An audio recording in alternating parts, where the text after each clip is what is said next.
All right, and a very, very warm welcome to everyone who's joining us today for our Live Well Live webinar. We are live, as you can tell, a slightly little bit more stressed than usual, and with some IT issues going on in the background, but hopefully you can see a slide, you can see myself and Alison, and we're good to go. We're very excited to be bringing you today's webinar. It's all about stress, which I can talk about firsthand based on my last half an hour. If you've been here before or if you're new here, do say hello in the chat box. Tell us where you are. I'm based down in Hampshire and it's a grey but not particularly horrible day. It's a bit chilly at times if you're working indoors. I found it a bit chilly this morning. But apart from that, it's quite nice when you get outside. I am Ruth Taylor. I am the nutritionist with Boots Online Doctor and also a registered nurse and health and wellness coach. We love to bring these webinars to you every week. And it really is about us finding a way to support you through your weight loss journeys, whether you're taking a medication or not. And just to let you know, we have a poll that we're going to be sharing with you in a little while. They're completely anonymous. If you've brought any questions with you, do pop them into the Q&A box, or if you can't find that, please feel free to put them in the chat box and we'll have a look for your questions. We're going to be sharing some slides at the beginning of the webinar for the next sort of 20 minutes or so, and then we'll come to your questions after that. So if you do have any questions or if anything crops up for you during the webinar, then please feel free to ask us. It's very much all about you. If you've got any specific medically orientated questions that are about your personal health, then we'll probably redirect you back to your healthcare provider, just because that sort of sits outside the scope of safety for a webinar. I think I've probably said enough. We're going to be talking all about stress today and why that's such an important topic, and some tips in terms of how to manage stress and if that's something that's relevant to you. And I'm going to hand over to my lovely guest presenter and welcome to you, Alison. And we've got Amar here in the background helping us with all technical issues as well. Thank you. Oh, yes. Good afternoon, everybody. I'm Alison, and I've worked with Boots Online Doctor for coming up to 4 years now. So been around for a little while with the company, and well, done my best to help as many of our weight loss customers as possible.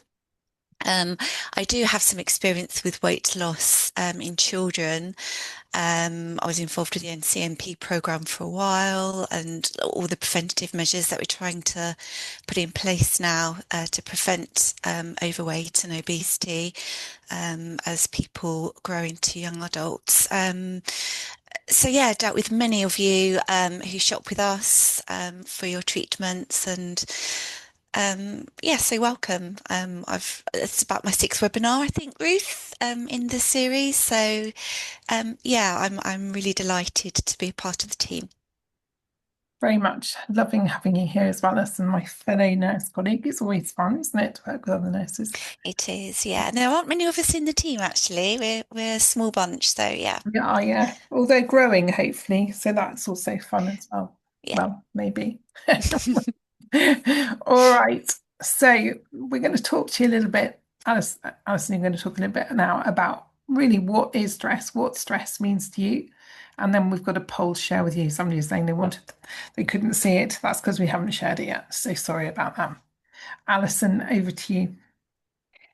I am. Oh, hang on 2 seconds. I've got a little IT glitch now. We're all having IT glitches today. Just bear with me. Do you want me to take this lead I've while you got sort that out?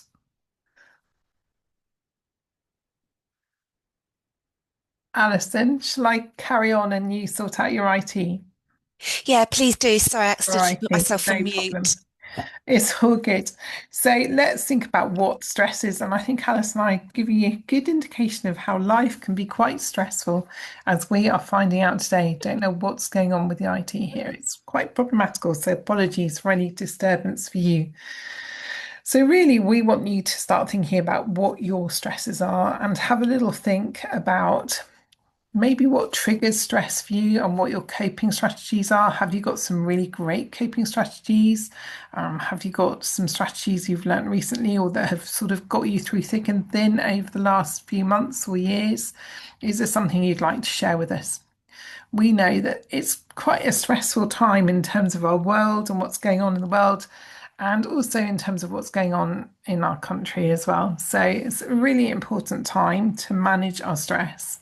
And also, just actually being on a weight loss journey, managing your friends, your family, managing yourself, managing the whole weight loss journey itself can be really stressful. We really appreciate that.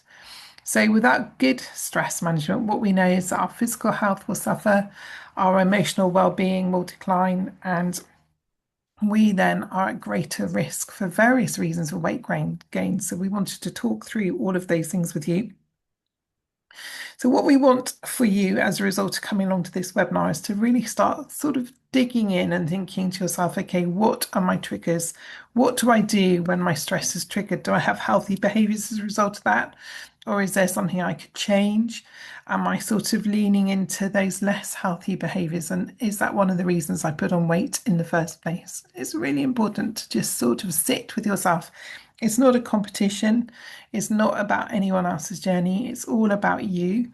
And we want you to really get something from being here today. What we do know, though, is that if we are under constant, continuous stress, this is known as chronic stress, and that can lead to our sympathetic nervous system, our flight or fight or freeze response becoming overactive. And when that happens, it can increase our sensation of fatigue. We can feel more fatigued. It can really have an impact on our quality of sleep. And interestingly enough, the research tells us that we can get hungrier, we're much more likely to snack, and we're very more at risk of gaining weight. So, this is why stress is such an important topic for anyone who's in that whole weight loss arena on that weight loss journey, because actually, it is almost like a triggering element for many, many people for weight gain. So, we need to be thinking about what we can do about that. How's your IT doing now, Alison? Are you Yeah, okay now? it's fine. I'm back. I just wanted to add to that chronic stress is probably less of our friend than acute stress. Acute stress that many of us might experience every now and again can actually be quite a healthy thing. Um, and sometimes acute stress can curb our appetite, so we don't actually feel like eating. For example, when we're nervous, it's a different kind of stress. So it's just important, I think, just to um, compartmentalize the different stresses and how they do impact. And chronic stress is definitely the enemy of the two. Yeah, and I think we're all different, aren't we? So some of us will cope really well, and some people thrive on an element or a sort of level of stress. And I don't think we can ditch all stress out of our lives. It's just unfortunately part and Yeah, parcel of life, isn't it? it It's is. sort of like recognizing when that stress is perhaps becoming an overwhelming aspect for you or for me or for family members. And I guess this slide sort of sums it up. If you're feeling like this, which is definitely how I've been feeling in the last half an hour, then perhaps your stress bucket is a little bit overfull. And I think it really helps to think about stress in terms of having a bucket and that load, how much can you actually put in your bucket before you are overloaded? And it might be that in life you've got a few things which are just generally there as stressors all of the time, but then sometimes just some more stress comes along and it tips the scales, doesn't it? And it sort of leads into these not so positive feelings and also really can affect how we eat, can affect our levels of cortisol, which can affect weight management. So we know that chronic stress, we're going to launch the poll now. So, Amar, I don't know if you're going to launch the poll for me or whether you'd like me to launch it. So let's have a look if we can find it. Brilliant. Here it is. Great. So if you want to have a look, everyone, this is completely anonymous. I'm just interested to know if stress is having any impact on you, whether it's affecting you. Do have a look at the poll. Hopefully you will see it. If you can't see it now, you should be able to see it straight away. And just really what happens for you if you are under perhaps a little bit too much stress, is it affecting your ability to eat healthily? Is it causing you to have cravings? Is it affecting your sleep? If there's something that we haven't added on the list and that's what's going on for you, then do let us know. Don't be afraid to tell us more information in the chat box because we're really interested to hear from you. So while you're having a look at the poll, let's have a look at what happens when we have got that sort of like chronic, long-term overabundance of stress. So that chronic stress impacts both our health and really makes a difference to where we will gain weight. So stress triggers the release of cortisol, which leads to an increase in blood sugar, a reduced amount of insulin sensitivity, and that in turn will lead us to store more fat. And that will be especially that visceral fat, that less healthy fat that we store around our organs, around our heart, and will lead us to a much greater risk of heart disease and strokes. So it's very important that we start thinking about this. The stress response system in our body will increase cravings for having foods that are high in fat and high in sugar. So if we have a lot of stress, our hypothalamus and our pituitary work together to create more cortisol. And in that situation of stress, we are going to start craving high fat, high sugar foods. It's just a known factor, very researched, very known. So the other side of that coin is we're much more likely to not have the energy or the mental capacity to want to exercise. We're going to rely on less healthy foods. We're going to lean into the sort of more processed fast foods. And there's going to be a real risk that we're going to emotionally eat for comfort. And I can see that about 40% of you are saying one of the things that you do when you're stressed is you emotionally eat. So that comes as no surprise, and you're not alone at all. I think it's really important not to feel guilty about this because it is just something that when you've got those high levels of stress hormones bounding around, these are the things that we know are going to be risks for you. So emotional eating can become sort of a bit of a learnt behaviour. Although initially it's a short-term coping mechanism, it's almost we get into that habit that when we're stressed, we lean into sort of overeating, and that can become a cycle of emotional eating. There are certain vitamins and minerals that can really help this, so we're going to go into those in a little while. And also, stress can create its own level of barrier to weight loss. So, we need to be thinking when we've got high cortisol because we've got ongoing stress and we're becoming less sensitive to insulin, those physiological processes are going to make it really difficult to lose weight. So, there's loads we can do. The sort of moods that we've sort of picked up on the slide, having a bit of a low mood, that can be because there's a lot of inflammation going on in your body. We can have cravings, we can have weight gain, and comfort eating is very common. So let's see what the poll says. And if you answered no, is that because you experienced little stress? No. Cool. Alrighty. So around 93% of you think that stress is affecting your ability to lose weight. So it's great that you're here. Thank you so much for taking the time. And a couple of you have got some tips you're going to share. So thank you for that. Great. Let's move on. So why is it that stress can lead to weight gain? So we know I've just talked a little bit about cortisol and insulin sensitivity. So stress and weight gain are really closely linked. I think we've already made that clear. So when we're under chronic stress, we'll be releasing more cortisol. So cortisol is one of our stress hormones. So when we're stressed, we will release more cortisol, which is sort of like responsible for that fight or flight response. Physiologically, we have not moved massively forward from our ancestors when the stress that they were having is when they were out in the jungle, sort of picking food from the bushes and running away when there was something really scary going on.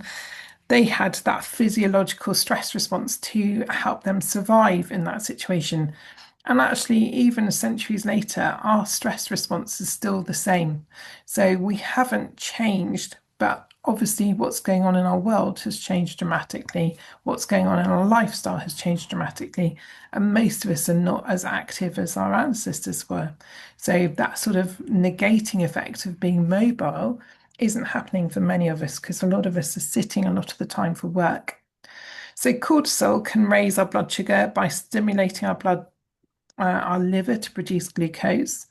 And also, it reduces how much insulin we release. So, the net effect of that is that we will store more sugar, and that will lead to fat gain and weight gain. So, persistently in that situation, we'll have higher blood glucose, will be at greater risk of insulin resistance, will be at greater risk of prediabetes and diabetes. This is why stress is something that's really important to take time out to think about and to think about how we can get over it. In the short term, we know that those sort of whole situations that are going on with that high blood sugar, the lower insulin sensitivity, is going to lead us to weight gain and particularly to abdominal fat. And one of the questions we often get asked is how do we shift that abdominal fat? Because we know for many people that can be really challenging. So, research shows that cortisol specifically promotes that accumulation around the abdomen and around those organs as well. And so, we know that this is something that's really important. So, stress often triggers those really less healthy lifestyle patterns. We're likely to feel much more fatigued. We're going to skip exercise. We're going to opt for all of the wrong foods just to keep going. So, awareness is step one. And then we're going to talk about what we can do instead. Alison, over to you. Are you with us? I am with you, thank Perfect. you. And of course, the good news is that we can learn to manage our stress responses. It would be lovely if we could take away all the issues and catastrophes that cause us stress in the first place. That would be a great medicine to be able to give you all. But of course, we can't do that, but we can, as individuals, take control of our stress responses and try and manage those.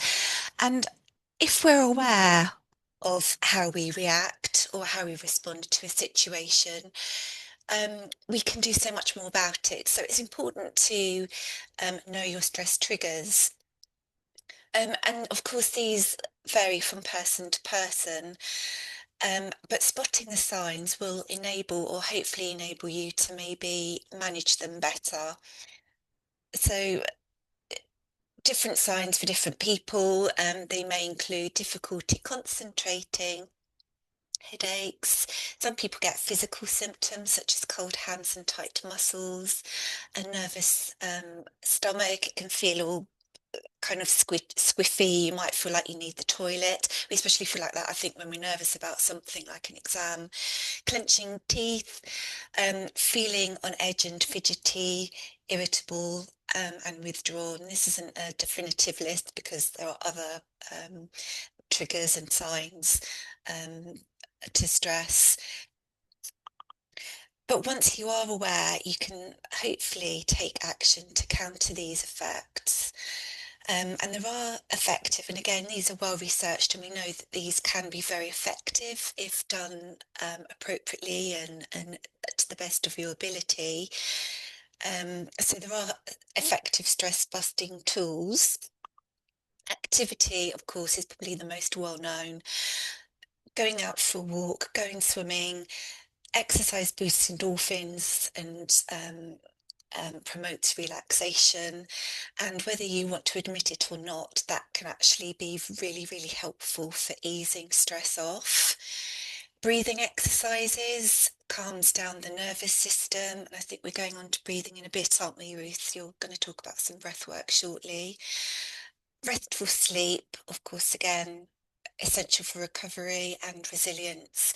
We can cope a lot more with stress when we've had the right amount of rest. Again, very well researched. Eat to balance your blood sugar. So steady energy throughout the day, which should lead to fewer cravings. So it's looking at the healthy snacks, things that you can replace your cakes and biscuits, sugar drinks, of course, don't forget. So many good foods out there that can easily replace those go-to snacks that are unhealthy for us. Um, Off the back of that, healthy snacks, of course, support mood and blood sugar. um, self-care and time out. Take time to recharge and reset and know your triggers. Like I've just mentioned, plan ahead to avoid or find out ways that you can self-manage those triggers. It might be, yeah, I know what you're probably thinking it's easier said than done, but actually, some people, it's fair to say, are likely to um, recognize when they're stressed or maybe confuse stress with something else. But the reality is, we all get stressed through very mundane, every life situations. And when you take a step back and realize, actually, do you know what? That is making me feel stressed. Just simply knowing that can really help you and motivate you into doing something about it and to help manage it a little bit better. Have you got anything to add, Ruth? Sorry, I was muted. I think you're absolutely right. I think for me, self-care is just something that so many of us were never really taught. And I just think it feels initially as if you're being selfish, but actually, if you improve your own reserves through giving yourself a little bit of peace and quiet, or whatever it is that tops up your bucket and tops up your coping skills, then and just gives you a little bit more resilience, then you're just going to be in such a better place. Personally, I really know that for myself, and I know it's true for many other people. I think you're absolutely right. It's all of these things. It's about just maybe taking stock, figure out what happens for you when you are stressed. Really Yeah, I out. do actually think self-care is quite a new phenomenon, really. I mean, I think COVID has really brought the whole Yeah. self-care. I mean, Um, one of the things that we talk about in one of our webinars is sort of almost like creating this self-care basket. And I'm a real fan of that idea. It's almost like you either in your head need to know what to do when you need some time out, or you need to almost just sit down and write a list and put them in a little basket or in a little jar. And so when you're stressed, you can just pick one out and say, right, I'm going to go for a 10-minute break outside. I'm going to read a book. I'm going to phone a friend. I'm going to paint my nails. I'm going to whatever. I'm going to do anything that doesn't involve a bar of chocolate, basically, or whatever it is that's your lean into that's not going to get you where you want to be. It's sort of like knowing yourself, knowing the things that help you switch off. Like for me, I'm not very artistic, but I've suddenly found that just doing some craft or something like that can really help me switch off. There's some brilliant comments from people in the chat box that I have to just come back to because they are amazing. Like, Ben, you've written a load here and you're doing so much. It's amazing to hear. Rach, you've said you've resigned from a really stressful job. That's oh, good for brilliant. It you. Good made for me you. laugh. I think I have a hideous stress at work. I resigned. Well, I love that. I love that too. Yeah, think I have done something similar to that in the past. Let's not forget gardening as well, Oh because I God, don't know yes. about anyone else, if anyone else is a gardener here, but that is the one activity that I know when I'm doing, my brain is so focused and occupied, I just forget about everything else. Yeah, yeah, Um, it's true. yeah. Just being in nature, isn't it? Somebody, Maria, you'll go for a walk or a swim and you've worked off the stress. That's a brilliant one. Dawn, you've shared a tip to manage emotional eating. Find a new default response to triggers. I go for a walk, phone a friend, brush your teeth. Brilliant. See, brilliant. Thank you. Um, Tracy, you've chosen to take time for you and you've always put others first. Now you take a morning a week to go to the spa after the gym and swim and snooze on a heated bed for a whole hour. Oh, that sounds So amazing. sounds utterly blissful. Elle, you've recently lost your husband. I'm so sorry to hear that, but it's making you rethink and get rid of that bucket of stress and to remanage it. So thank you. And that's such profound time in your life to actually be looking after yourself. So well done for that because it's tough. It's really tough. And actually, if it's not something you've done before, it can be really, really hard. So this is one of the top tips that we have for managing stress in the moment. And we all love this because we can do this surreptitiously, and no one needs to know we're doing it. So if you are in one of those stressful meetings or dealing with a stressful home situation or just feeling really out of sorts and just aware that you're feeling agitated or stressed, try and get this as a learnt, easy to just mindful activity that you can just do, on your own, doesn't cost anything, really simple. And it's this box breathing technique. Now, if you're someone who has breathing difficulties or finds it difficult to hold your breath even for a count of four, start with a count of two or with a count of three. It's no competition here, it's just about you. And this process can really calm down our sympathetic nervous system, which is what kicks into action when we're feeling that level of overabundance of stress.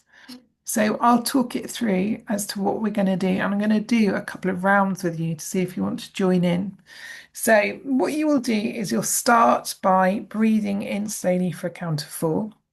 And then you hold your breath for a count of four. So we're going up the left-hand side of the box. We're going to hold across the top of the box for a count of four. We're going to gradually exhale for a count of four, and then we're going to hold for a count of four. Now, I find when somebody's talking me through this, if I close my eyes and I just put myself in a calmer state of mind, it really helps. And I can find just going around that box on my own a couple of times can really calm me down. So let's give it a go. Alison, you're going to join in on this. Cool. Okay, so we're going to start by breathing in. So take a breath. One, two, three, four. Hold for a count of four. Two, three, four. Breathe out for a count of four. Two, three, four. Hold. Two, three, four. Breathe in. Two, three, four. Hold. Two, three, four. Breathe out. Two, three, four. Hold. Two, three, four. I don't know why, but I just personally find that so helpful. How are you doing now, Alison? Yeah, it's good. I just wanted to add to that actually that I went on a retreat last year, Ruth, as you know, I think I Oh, mentioned it to you, and we did a jealous. lot of breath work, and we were told by the instructor that we should always use our primary airway for breathing work if we can. So if you can do all your breath work through your nose, that then that is the ideal. Obviously, not everyone can do that, but I just thought that was interesting because I'd never really thought of that before. Yeah, and you can Um, also do that alternate nostril breathing, can't you? I don't know if you've got into that in that, but that's very calming too. Anyway, I am no expert, so I'm not going to go there. Alison, talk to us about nutrients. I hope people found that helpful. I wonder if you joined in.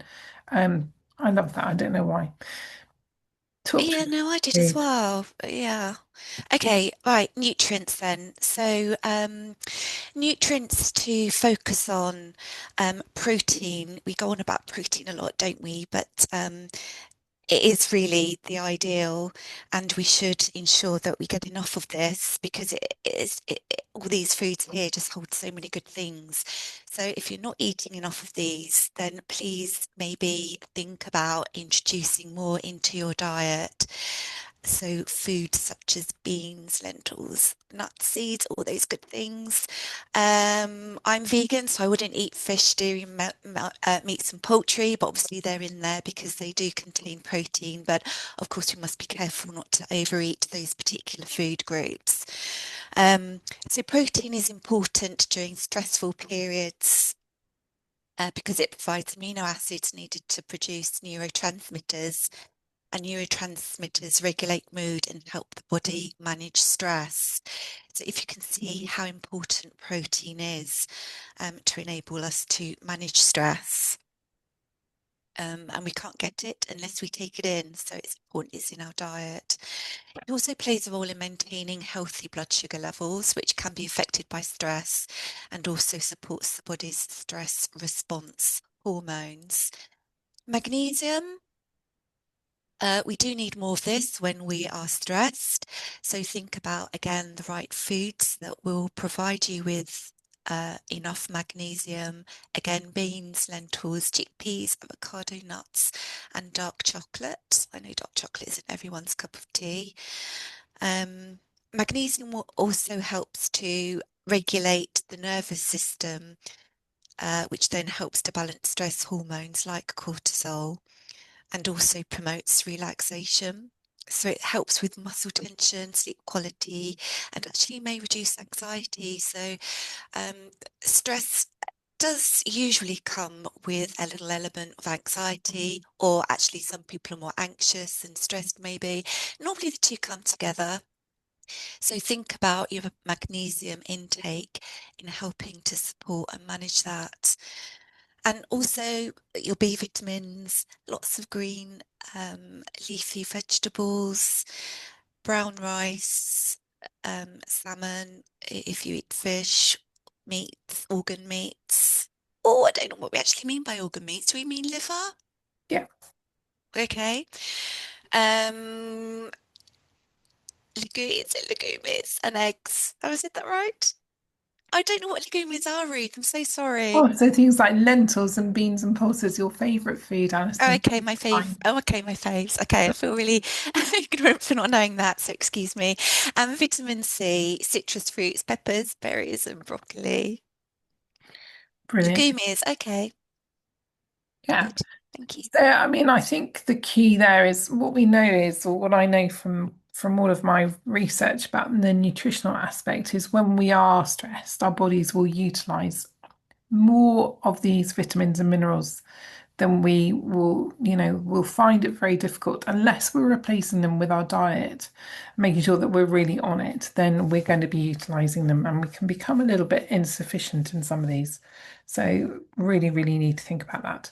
One of the things we sometimes think about with magnesium is you can actually get this magnesium oil spray, and generally that's considered quite safe to recommend. And you can get it in good health food stores, and you just apply it to your skin and that can help in terms of boosting your magnesium levels. So if you're really struggling, then that might be something worth considering as well. But not everyone will need that. So we're all different. No, it's also, I think some people as well don't see this very generally, and I don't sort of um, mean everyone, but a lot of people I feel don't actually pay as much attention to their dietary intake as what they could. It's so important. So if after this or during this webinar, I encourage you all to have a little think about your diet and exactly what foods you are eating. Because sometimes just a slight tweak here and there can make so much difference. Oh yeah, completely. That's why I became a nutritional therapist or yeah, nutritionist because actually it makes all the difference. So we'd love to invite you to share what you might do differently as a result of being here today. Will you start doing that box breathing? Are you going to be thinking about those magnesium rich foods? Are you going to be thinking about how you get that balance in for your diet? What can you do differently? Are you going to be managing your stress load and your stress bucket differently? Do tell us in the chat box. We thought we'd just pop it in the chat box today rather than asking you in another poll. And in a minute, we're going to be sharing our feedback form with you. If you don't mind filling that in, that would be great. We're going to close the slides down and we're going to come to your questions, which I can see there are a few in the Q&A box. Can I just Just share to one thing? remind you, our next few sessions, yes, sorry, Alison. Oh, sorry, Ruth. I didn't mean to cut you up. No, say this, and then I just wanted to talk about magnesium a bit more. Oh, yeah, go for it. So, no, people can read this, can't they? Oh, they can. I didn't mean to interrupt. So sorry. I just wanted, in case everyone's thinking, what does magnesium do? What does it do? Kind of in addition to what we've already said, I've just found my little list from a recent course I did. So just to recap on what magnesium does do, and it's amazing the benefits it has.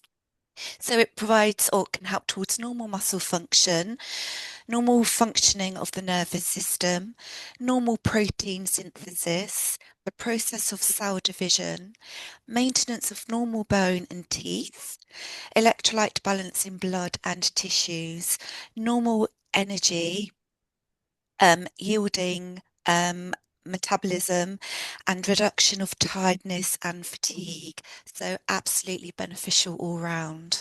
Yeah, as well as bone health and heart health. It's just like a really, really important mineral. But I think, like with all minerals, nothing in isolation really. So we need to be just No, and balanced. they a lot of them cross over as well. A lot of them do the same things, don't they? But they all complement one another, the minerals and vitamins. So it's important to get a good variety of all of them.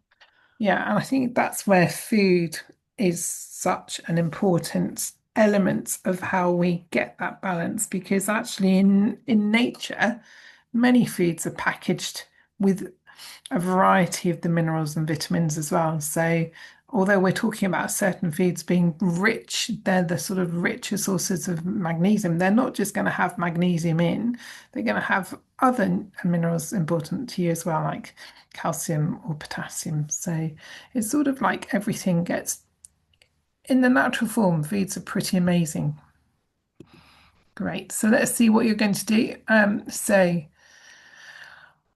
Somebody's taken up crocheting. Okay, I did try that when I had my broken ankle and I was absolutely disastrous, but I will give it another go. Um, Walking and listening to a podcast. Thank you. Really like that idea. Really great ideas. People are self-care needs defining. Okay, Peter, have a think about what that means to you. It's about each of us doing things that actually make us feel better that isn't food related. I think that's the key because if we're always relying and leaning into food to be our emotional sort of prop, then it's always going to be difficult to have to move away from that um, from that relationship. So have a think about that. Sam, you do the breathing exercise every morning, and it works well when you go to bed, especially if I enjoy listening to relaxing music. Brilliant. So Karen, you're going to have more beans and pulses. Um, Victoria, you're going to concentrate on your self-care, less TV, more sleep. This will be as well as following a healthy diet. Completing the NHS weight loss app is a good tool. Brilliant. And don't forget, we've also got our Boots Online Doctor Tracker app, which is a great little handy support as well. You can't take, if you have kidney disease, magnesium. Yeah, we wouldn't recommend taking a supplement. Really, there's no reason at all why you can't have the foods. And if you have got chronic kidney disease, you need to work with a dietitian, really and truly, or get some advice from a dietitian about how you cook your foods because you'll need to make sure that the nutrients are managed really carefully. So yeah, very much so. So you need to really be thinking about that. Dawn, you're going to have more leafy green veg in your diet. Brilliant. Some great things that are going on. So let's come across to your questions. Amar, I don't know if you can share the link to the feedback form. That would be really helpful. Um, and how did you find the slides today? Were they blurry? I hope they weren't too bad and I hope you could read them. Sorry, we couldn't rig up the second screen for some reason. So somebody is saying that they are autistic, and like many neurodivergent people, your experience of the world is extremely stressful.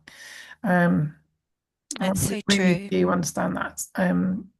Activity, in particular, activity can add to sensory overwhelm. Have you worked with any clients who've have these challenges, and if so, what helped for them?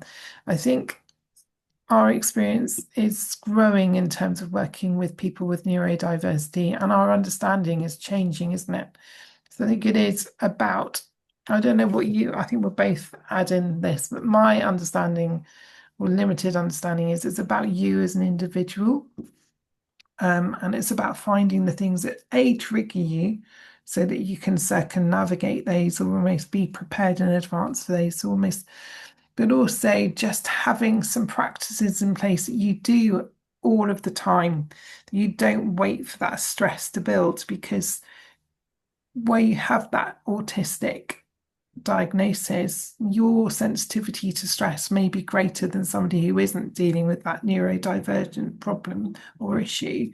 And so for me, my understanding is you almost need to be on your game as much as you can, as often as you can, so that you don't allow, stress is going to be very debilitating for you. Being in those overstimulating environments can be very debilitating and trigger even more stress. So it's almost like putting in as many things in your stress bucket as possible to offset that stress. So it could be that you get up in the morning and you do some eyeball sunlight first thing to sort of help your sleep better in the evening. It could be that you have a bedtime routine that means you can get to sleep by a certain time. It could be that actually you're better off having two smaller meals and two snacks. It's about you, and I think that's the thing. It's about finding your path. What would you say, Alison? Yeah, totally agree. I think we've already alluded to people being individuals, and it's so important that not everything fits, or all the strategies are suitable or fit everyone. And yeah, it is just about finding what does work for you. I mean, i- yeah, I mean, I haven't worked with anyone with autism particularly since working for Boots and working in this arena. I don't know, Ruth, if you have in your nutritionist capacity, but certainly in So terms of weight loss and managing stress, I haven't had an awful lot of experience. we do get asked a lot if we will do a webinar for people who are sort of struggling and have ADHD, which is a form of neurodiversity. And that is something that we are hoping to put on in September, October time now. Just because, again, we want to make sure that we're researching appropriately and coming up with something that's helpful. Otherwise, we don't want to be giving you a load of unhelpful information. Um, yes, so we are coming across people who are neurodiverse more and more and more. I'm very aware that some of the advice just needs tweaking, really, in that situation, and that's what we're keen to do to get it right. In fact, I'm going to a whole day on learning about how to work with people with neurodiversity in a couple of weeks. So that will hopefully be really helpful. So we do Yeah. understand it's a really big area that we need to put a lot of attention into. Um, Somebody's asking, how can we recognize when we're tipping from chronic stress into burnout? That's a really great question. For me, I don't know about you, Alison, but I would say it's when you no longer have any coping points at all, and when you're feeling utterly exhausted, you're not getting the relief of that exhaustion, or you're just not feeling refreshed when you wake up in the morning.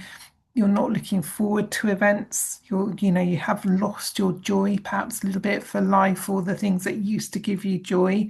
You're definitely in a state of burnout if you're experiencing those things, in my opinion. And it's not something that we talk about very much, and it's not something that other people have acknowledged that they've been through. But I think it is much more common than we know, and actually just not having the energy to be bothered. In many spheres of life, whether that's turning up for yourself and eating the right foods, whether it's, going for a walk, whether it's getting out of bed at a sensible time for you in the morning, because that will make your day easier. It's all of those things, maybe being really irritable with people or crabby or just not having that flex left. Anything you'd add to that list, Alison? No, but I would say it's so important, I think, when you reach that point, to actually think about what's causing the stress. And like one of our watchers, our webinar watchers said earlier on, she left her job because it was too stressful, and maybe you need to make a radical decision to try and alleviate what is causing that stress and get rid of it. Yeah, well, or if you can't get rid of it, just, maybe put in those simple breathing exercises, maybe just put some attention first thing in your day. When you have your energy, put the attention into maybe using something like a jar and making a salad jar, just filling a jar with lots of salad so it's there later on the day for when you want some food or it will last for a couple of days, or a slow cooker, just really, really simple things. We don't have to be chefs. And I think because there are so many cookery programs, it makes us almost feel a bit inadequate. My food often looks very unappetizing to others, but is delicious to eat. And I think it doesn't matter what food looks like as long as it's got some nutritional value to it, generally speaking. So just be practice that self practice almost behaving to yourself how you would to your own best friend. Treat yourself like you are your best friend because I think we don't do that. And I think it's really important. There's a really interesting question from loads of brilliant questions that we'll come to as many of those as we can. Does alcohol make stress worse? Alison, any thoughts on that? Well, the thing is, alcohol isn't good for you in any shape or form. Um, it's certainly not good for the brain. And oh, I don't know how to articulate it. Alcohol, when somebody just mentioned about feeling in control in the chat there, and alcohol certainly takes that away. And if you're not in control, you're less likely to be able to manage yourself and deal with the stress as well as you would when you're in sobriety or haven't drunk alcohol. Um, Ruth, help me out. Yeah, no, I agree. I think I think what we know is in the short term, alcohol can almost make you help you and give you a sense of relaxation and almost like it's taking the edge off that element of stress. But what we know is in the long term that it can actually lead to an absolute dysregulation in your blood sugar. So you could have this whole dysregulation in blood sugar, which can in turn lead to more cravings, can lead to that whole loss of insulin sensitivity. And then, if you're drinking alcohol very regularly to the point where perhaps you're having more than the recommended units, then what we would be expecting to see is perhaps a shift in your sort of nutrient status in your body. So we know that it can lead to a loss of nutrients as well and could be problematical for things like calcium deposition in your bones and magnesium. So overall, you could end up feeling really grotty. So yes, eventually I would say alcohol can make things a whole lot worse. We also know that when like you were saying, Alison, you can become a bit disinhibited. So we know that people who drink alcohol regularly to maybe a little bit of an excess will become a bit disinhibited about what they're eating. And so, in that whole sort of weight loss journey, if we're looking at weight loss under the microscope, then we know that, alcohol is also calories. And I think we tend to almost forget the calories in alcohol, and they tend to be really quite sugar dense calories as well. So, it's really difficult. So, do have a think about it. And if it's something that's really troubling you, maybe worth getting some support. I hope that's true. Yeah. So, interestingly, lots of questions around this. Um, can magnesium be cancelled out by another food or perhaps alcohol? Well, when we're significantly stressed, our bodies will utilize a huge amount of magnesium. So stress itself will utilize a lot of magnesium. It's one of our stress support mechanisms is to utilize magnesium as well as our B vitamins and vitamin C. So yes, it can be cancelled out when we eat. When we eat calcium, we need magnesium. And when we eat magnesium, we need calcium. We want to keep things in a sort of nice balance for we're using those nutrients to create enzymes and proteins and different elements of what our body is composed of. We're actually just a machine, really. So the foods that we eat help us to rebuild ourselves. So if we do need to just make sure that those vitamins and minerals are in a nice balance. We could go into that really technically, but I don't think we're going to do that today. Yeah, and also remember magnesium helps reduce tiredness and fatigue. We know if we're tired and fatigued, Yeah. we're unable to manage our stress more effectively. Somebody's saying they're losing weight, feeling tired all the time, have a lot of stress currently, and caring for your mum. You don't live with your mum, so you have to pop in every night after work, and you're getting home quite late as a result of that. Finding it hard to find time for exercise, and probably more so having the motivation to do it. Any tips? Well, in terms of exercise, don't overthink it. 10 minutes a day would be more than no exercise. And I think sometimes we almost set the bar too high and we're really unrealistic about what we can fit into our lives. And okay, 10 minutes isn't a huge amount, but if you did some squats and you did some sort of like strength training at home 2 or 3 days a week, and then you did a walk for 10 minutes 2 or 3 days a week, one of the things I find is if I'm really short of time, if I set an alarm on my phone, I will be determined and go for a walk in my lunch break. And maybe that I only want 15 minutes because I've only got a 45-minute lunch break or something. Then I will set the alarm for sort of 5 to 10 minutes after I set out. And when the alarm goes off, I walk back again. And that just gives me the headspace and the break. So I think we can do little things and not feel compelled to have to go to a gym for a whole hour or to commit to something that's not realistic for us at that point in time in our lives. What would you say, Alison? You've just done some amazing running, haven't you? Oh, yeah, I have. I have done some amazing running. Um, Yeah. Sorry, I was flicking through the questions and What I do you missed think what you if you're said. really struggling to manage that exercise and your motivation's not there because life's really stressful and you've got so many other things to focus on as well, what would you Yeah, recommend? yeah, that's so true. I think it comes back to the webinar we did about habits. Mm. It's really important to, if you want to keep exercising and incorporating um, activity into your day to day, you're more likely to achieve it on a regular basis if it becomes a habit. And I know that when I'm at home working, I don't go to the gym if I'm in the office because I just don't have time. I don't get home till 8:30. But if I'm working from home, I will finish work and I've got into this routine now. By a certain time, I'm out the door heading to the gym. And like again, one of our watchers said earlier on about going to the spa, one of the things that gets me there is that there's also a spa in the gym. And if I work hard at my got a little routine going on at the gym, and if I work hard at that routine, my treat is to go into the spa afterwards, and that's my carrot that dangles, and I'm more inclined to be motivated to go. Not that I don't actually like being in the gym because I do. It's one of those things, isn't it? Once you're there, I mean, afterwards, you never regret going to the gym They or do going for say a that, run. don't they? You never regret doing it. You How never regret doing it. I was sort of But you'll always regret having 5 glasses of wine. Well, okay, five might be a bit extreme, but you know. it's a good point though.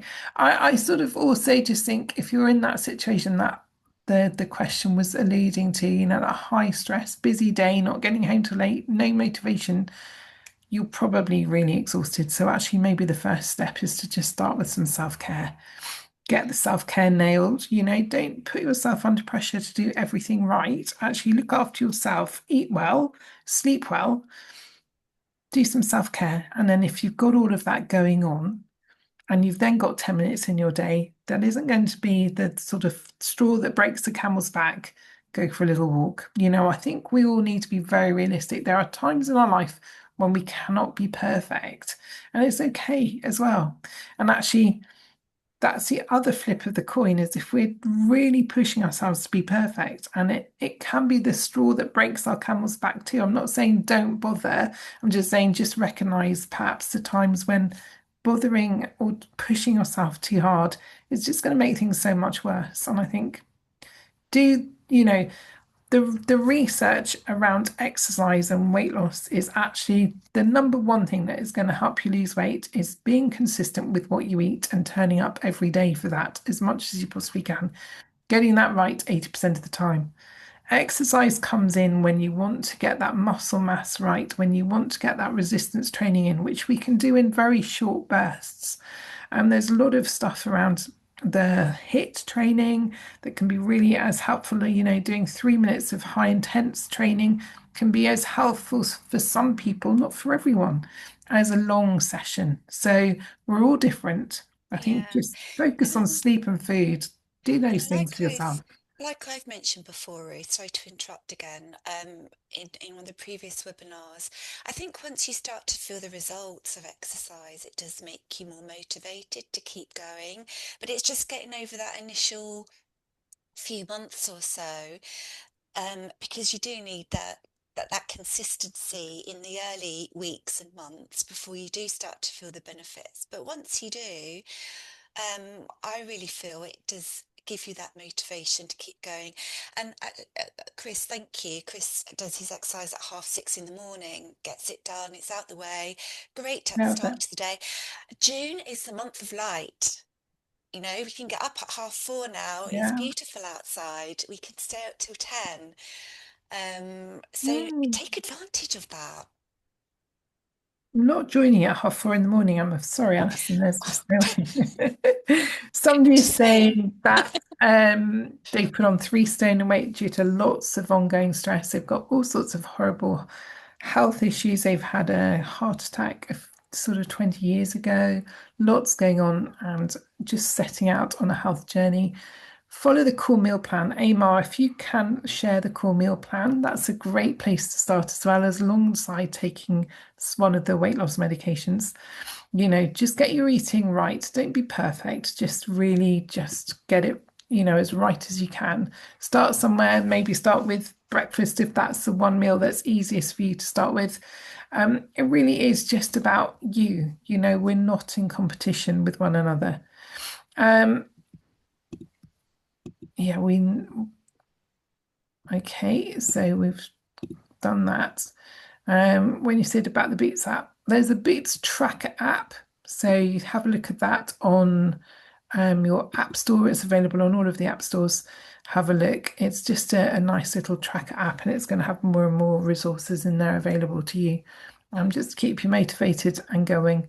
Philip, you said, is it true that having a pet helps with stress? I honestly think it depends on the pet. I got a puppy just before Christmas, and I would say he's not helping with my stress very much at the moment. He's probably increasing the load. There is a lot of Um, research actually on pets, isn't yeah, there? they Reducing are stress. generally, yeah, And they're very good for people living with dementia. yes, very Pet much, therapy, yeah. yeah. Somebody is saying they've got fibromyalgia and arthritis, so thank you for sharing that. Is there some sort of exercise that could help swimming, you find? What about just some gentle chair yoga? Really gentle. You don't have to push it. Just do something really gently for yourself until you're at a point where you feel you can get back in the water and go swimming. But again, hormones can be balanced by breath work, by sleeping well, by eating well, by balancing our blood sugar, by following the core meal plan. All of those things can help with hormone balance, can really help with that cortisol. So, yes, exercise will be another layer to add in when you're ready, but just do all the other things first. I don't think we just somatic yoga. Yes, I need to give that a go. It's meant to be brilliant, isn't it? I haven't tried that. Somebody is also saying they've got PCOS, which has really affected their weight. Is there anything more specifically you can do? Again, it's insulin regulation that you want to be going for. So the core meal plan for you, if you're still here, is going to be really beneficial area to think about following, just because what we want to do is we want for you to be managing your insulin. One of the things that we know with PCOS is that it's generally associated with insulin resistance. So we want to be getting your insulin to be more sensitive. So thank you so much. We are almost at 2. Lots of comments here in the chat box. Giselle, have a good afternoon. Have a good afternoon, everyone who's going back to work. And thank you. I'm sorry to hear, Farah, you're on the verge of burnout. I think you are not alone, unfortunately. But it's good to recognize that and also to take action now so that you can actually rebuild your resilience and really look after yourself during that horrible phase of life. Take care, everyone. Thank you so much, Amar, and thank you so much, Alison. I hope the slides were bearable, and we'll try and get our technical issues resolved by next week. I do not know what that was about. And last words from you, Alison. Just everyone have a lovely afternoon and keep going. Yeah, good point. Keep going. Keep Don't give going. in. It's persistence. That's the most important thing. Perfection, we don't care about. We're not here for perfection. So let's all be real. None of us are ever perfect. All righty. Take care. Have a good week. And we'll see you next week for the sleep webinar. Thanks so much, everyone. Bye. Bye bye. Bye bye.